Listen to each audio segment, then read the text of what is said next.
আল্লাহ বলতেছেন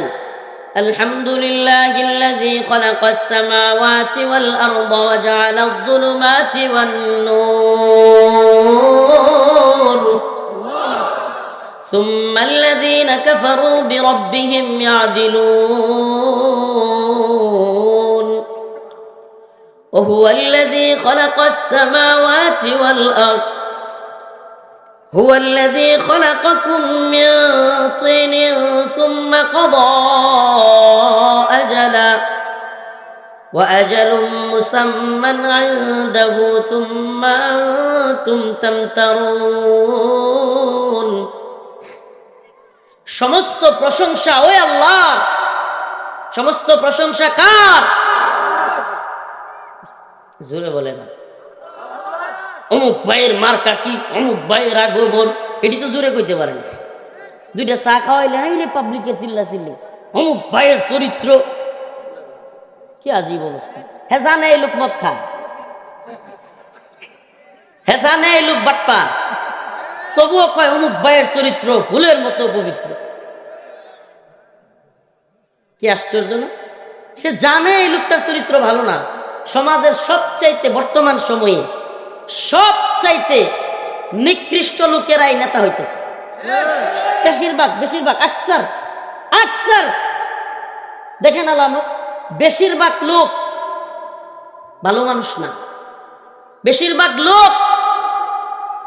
তাকওয়াবান না আপনি দেখেন না 5 ওয়াক্ত নামাজ পড়ে এরকম নেতা কয়জন পাওয়া যায়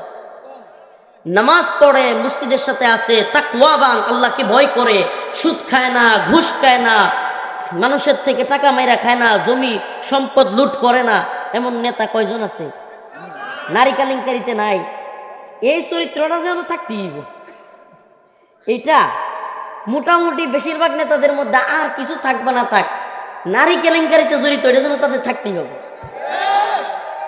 বেশিরভাগ আকসার তো বলেন আপনি যে বলে দিলেন অমুক ভাইয়ের চরিত্র ফুলের মতো পবিত্র অথচ আল্লাহর নাম নেন আস্তে আস্তে আলহামদুলিল্লাহ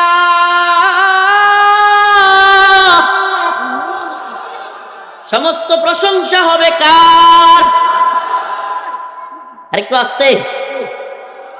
আরেকটু আস্তে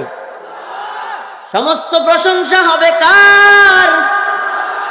রফিকুল ইসলামের আমি তো দেখলাম আমার চিল্লা চিল্লি বেশি জোরে হয়েছে সব আসছে কৈদ্যা রাজপথ কাঁপতেছে আমি কিছু দেখলাম না রাজপথ যে কৈদ্যা কাঁপাকাপি শুরু হইলো আমি শুনলাম না দরদ আছে ভালো মোহাব্বত আছে ভালো কিন্তু প্রশংসা করতে করতে এমন পর্যায়ে নেওয়া যাবে না বাড়াবাড়ির পর্যায়ে আল্লাহর প্রশংসা করতে আমরা কৃপণতা করি আরে প্রশংসার চাদর তো জড়াই আছেন কে যাকে প্রশংসা করলে আপনার জান্নাত আর যাকে প্রশংসা না করলে আপনার জাহান্নাম সেই রবকে খুশি করার জন্য প্রশংসা করা লাগবে